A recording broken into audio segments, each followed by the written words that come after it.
Hello and welcome. Today we will discuss the first poem of class 10th, The Dust of Snow by the great poet Robert Frost.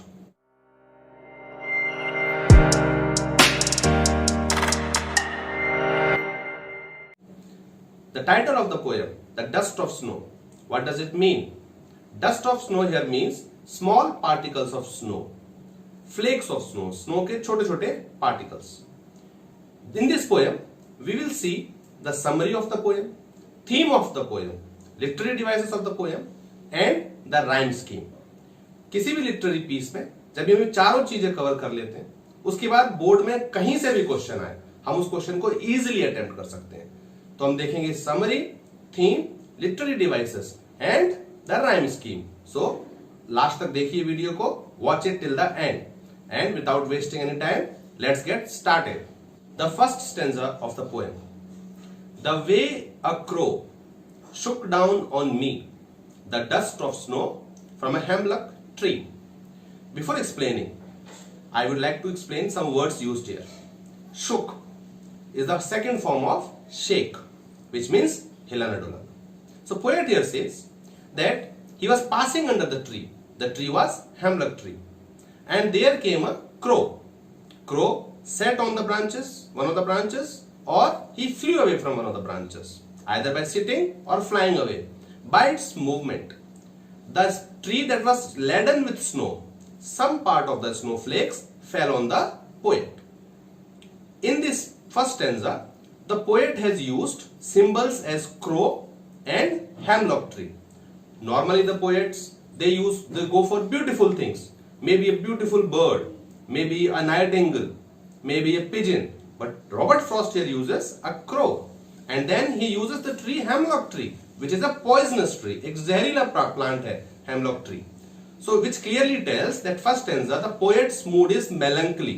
वो sad है, upset है, negativity है. In this first stanza the poet covers the negativity by using the symbols of crow. Crow resembles darkness, death, unhappiness. Hemlock tree, which is a poisonous tree. So first stanza poet very clearly mentions he may be in some trouble, he may be thinking about something which is not good, he is sad, he is melancholy. Then he shifts his focus from the first stanza to the second stanza. And now we move on to the second stanza. It goes like this. Has given my heart a change of mood and saved some part of the day I had rued.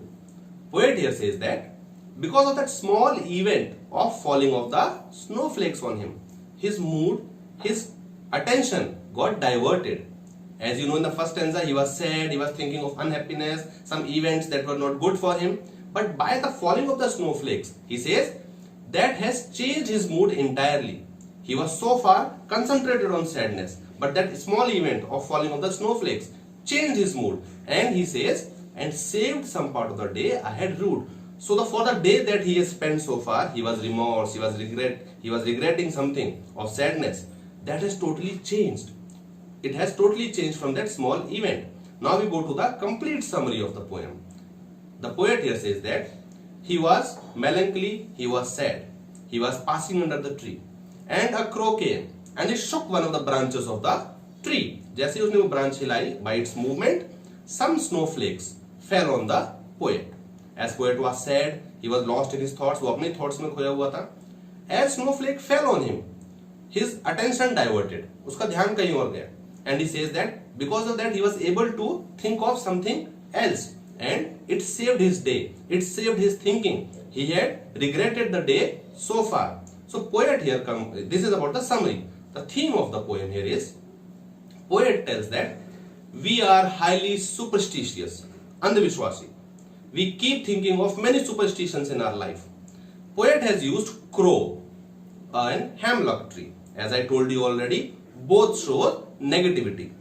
But this crow and this hemlock tree, at the end of the poem, became the reason of his positivity. From pessimistic approach, he went to the optimistic approach, and he used the symbol which are negative. So all these superstitions are nothing but just the thought of our brain, the so-called culture of our society. So very strongly Robert Frost condemns here the superstitions that are used in our society. That's why you took the negative symbols from the nature and transformed them into the positivity. So from that negativity, that he was sad, he was gloomy, वो दुखी था, उसे अच्छा नहीं लग रहा था, and that crow and hemlock tree combined together, snowflake fell on him, it changed his mood totally, and he started thinking of something else. This was the summary, and the theme was superstitions. We should not believe on superstitions. It was highly condemned by Robert Frost. Now we have covered the summary of the poem, the theme of the poem, and as I promised to you, we will go to the literary devices and the rhyme scheme of the poem. Though poet hasn't used many literary devices in this poem, but there is still one literary device that we can very clearly bring out, is that assonance. Poet has used here assonance literary device. What is assonance literary device? Whenever a particular vowel sound is repeated, like in this poem, in the second line of the first stanza, shook down on me. In this O sound, shook, there is O, down, there is O, on, there is O. This particular vowel sound is repeated in one line, so it is called assonance. So this is one literary device that we can very clearly bring out from the poem. Now we go to the rhyme scheme of the poem. The rhyme scheme of the poem is AB, AB. And how do we know that? So if you see the last words of the first stanza, crow, me, snow, tree. Crow is, we can say crow, A. Then second word is me, which doesn't rhyme with crow. We go to third word, crow, me, snow. Crow and snow, they rhyme with each other. So crow was A, snow will be A. Me and tree, they both rhyme together. So they are B. So that's how we come to the conclusion that the rhyme scheme of the poem is A, B, A, B. And now we come to the conclusion of the poem. And I hope that after knowing the summary, the theme, the literary devices and the rhyme scheme, you would be able to attempt all the questions that would be thrown at you in the board examination. And if still there is doubt, let me know through the comment section. And if you like the poem, please press the like button and wait for the next video. See you soon. Thank you very much.